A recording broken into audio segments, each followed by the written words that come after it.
Welcome to Burlap Teachers. Enjoy the video. In this video, I will explain how to apply for SC Corporation loans in Telangana. First, let's cover the eligibility criteria.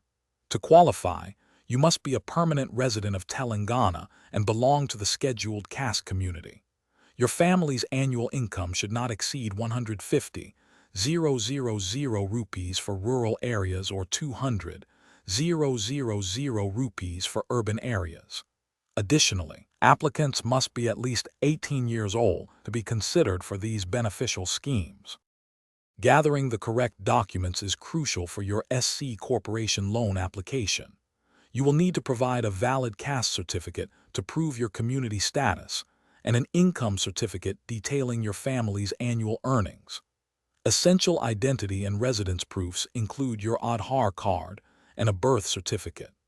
Don't forget to include recent passport-sized photographs and a copy of your bank passbook for financial verification. The application process for SC Corporation loans in Telangana is primarily online. Begin by visiting the official Telangana State Online Beneficiary Management and Monitoring System, or OBMS portal. Here, you'll need to create a login ID and password. Carefully fill out the application form with all your personal and scheme-related details.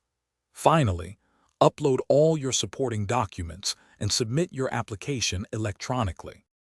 After submitting your application, you can easily track its status online using the beneficiary ID you received. Be prepared for potential interviews or verification processes, as these are standard steps in the approval journey. If all your details are genuine, your loan will be processed. Remember to check the description for a link to Little Trees, Black Ice, and other great deals. We wish you the best of luck with your loan application. Thanks for watching. Consider subscribing if this video helped you.